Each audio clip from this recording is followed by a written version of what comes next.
Shalom, bien-aimés dans le Seigneur. Espérons que vous allez bien par la grâce de Dieu. Aujourd'hui, j'ai un simple message qui va parler sur les pensées. Savez-vous que vos pensées peuvent être un canal par lequel Dieu passe pour vous communiquer ses volontés afin de vous pousser dans votre destinée?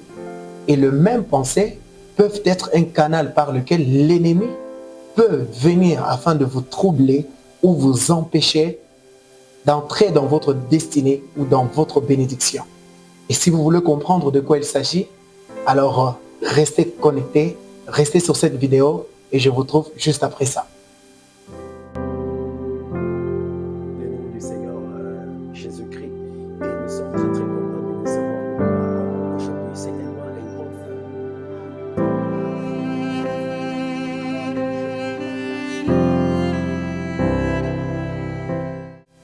Comme je le disais, aujourd'hui nous voulons parler sur les pensées. Et le petit sujet que j'intitule, c'est refuser l'intimidation du diable ou de l'ennemi dans vos pensées et dans mes pensées. Pourquoi ce message? Vous allez constater que aujourd'hui, ce que l'ennemi veut faire, c'est contrôler nos pensées. C'est nous pousser à faire de choses dans nos pensées. Raison pour laquelle j'aimerais vous dire que s'il y a un domaine que vous devez conserver totalement comme il se doit, nécessairement c'est vos pensées. Ça en fait partie. Et les dictionnaires définissent comme les pensées étant c'est une action, une activité de l'intelligence. Quand vous réfléchissez, quand vous débattez quelque chose en votre intérieur, il s'agit de mettre quelque chose en mouvement. Mais vous allez voir qu'à chaque fois que vous vous mettez à réfléchir, à penser à quelque chose, de vous parler à vous-même, vous allez constater que l'ennemi veut aussi vous introduire quelque chose. Pourquoi? Parce que tout ce que nous faisons est sur base de nos pensées. Quelqu'un qui contrôle vos pensées contrôle vos activités, contrôle vos actes. Quelqu'un qui contrôle vos réflexions, votre manière de faire les choses, il contrôle carrément tout ce que vous pouvez faire.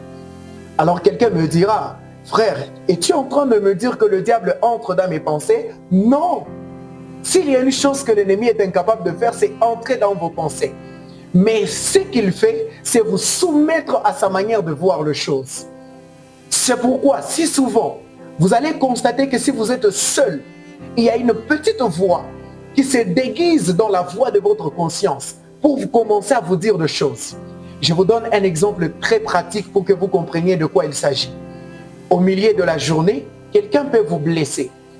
Peut-être ça ne peut pas trop vous affecter. Mais si vous rentrez à la maison, vous êtes seul en un endroit très calme. Et là, vous entendez une voix qui est en train de vous dire, mais il t'a ridiculisé. Il t'a fait sortir moins sérieux au milieu de tout le monde. Non, tu dois aussi te venger. Tu dois aussi faire telle chose, telle chose, telle chose. C'est de cette voix que je suis en train de parler. C'est de cette intimidation de l'ennemi qui veut vous empêcher à vivre pleinement votre vie. Sachez que la vie de Dieu doit se prononcer par la bouche. Et on ne peut pas parler de prononcer un mot par la bouche si les pensées n'ont pas fait quelque chose. Bien-aimés dans le Seigneur, canalisez vos pensées dans la vie de Dieu.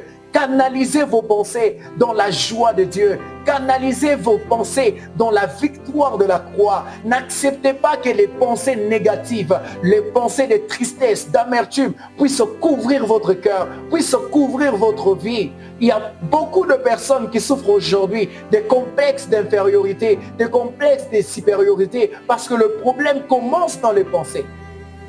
Ils entendent de voix qui leur disent, non, toi tu ne peux pas, toi tu ne peux pas, tu ne sauras pas. Je vous dis vrai, que Dieu a mis dans tout un chacun de nous des potentiels. Peu importe des obstacles devant vous, vous pouvez aussi réussir. Alors, refusez toute pensée qui vous dise que vous ne réussirez jamais, que vous allez échouer, que vous n'allez pas même terminer l'année, que cette maladie va vous étouffer.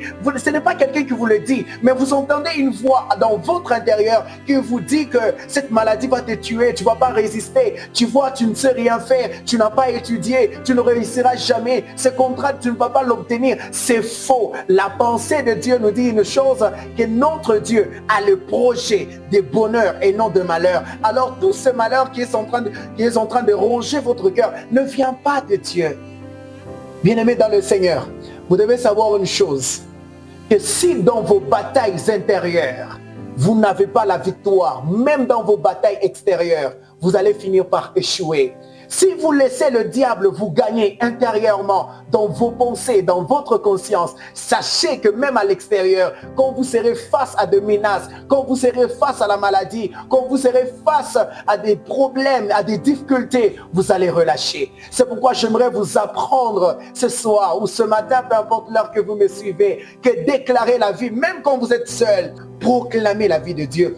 Proclamez que vous n'êtes pas mort, vous êtes un vivant. Dieu vous connaît. Quand vous sentez une voix qui vous dit, n'est-ce pas, tu as péché, n'est-ce pas, tu as commis tant d'erreurs, et tu es sûr que Dieu t'a déjà pardonné, tu vois, telle chose ne se fait pas dans ta vie parce que Dieu ne t'a pas encore pardonné. Je vous dis vrai, c'est faux. Si vous avez confessé un péché, Dieu est juste et fidèle pour vous pardonner et vous accorder un nouveau départ. Alors laissez-vous emporter par les pensées de Dieu qui vous amènent à la vie et non à la mort.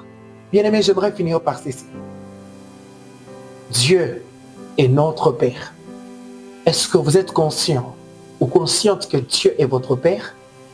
Et quel est ce Père qui peut laisser son enfant dans la galère, dans l'amertume, dans la tristesse, dans l'angoisse, dans la maladie? Et il est content? Non. Sachez que le temps que vous traversez, Dieu n'a jamais été content de toute douleur que vous pouvez rencontrer, de toute tristesse que vous pouvez rencontrer. Il s'est fait que peut-être vous êtes soumis à ce qu'on appelle la loi de la nature, mais cela ne veut pas dire que Dieu est contre vous. Laissez-vous emporter par la vie de Dieu. Proclamez la vie et non la mort. Dans vos pensées, dites à l'ennemi d'être loin de vous. Et j'aimerais finir par cette prière. Dans le nom de Jésus, désormais, que vos pensées soient sanctifiées. Si vous avez commis des erreurs et que vous sentez que le passé ne fait que remonter dans vos pensées, dans votre cœur, dans votre âme, au nom de Jésus, que le Seigneur Jésus vous libère de ces choses, que l'amour de Dieu envahisse votre cœur, vos pensées, et que tout le temps vous soyez en sécurité. Quand vous sentez dans vos pensées comme des pensées de menace, comme si vous allez mourir, vous allez tomber malade, au nom de Jésus, que la pensée des certitudes de la vie de Dieu en vous, soit votre partage en toutes choses, au nom de Jésus-Christ. Que vous soyez bénis, là que vous vous trouvez, à la maison, au travail, où que vous soyez, que la main de Dieu vous accompagne en toutes choses. Dans le nom de Jésus, je le proclame avec foi et que vous soyez bénis. Shalom, au nom de Jésus-Christ de Nazareth.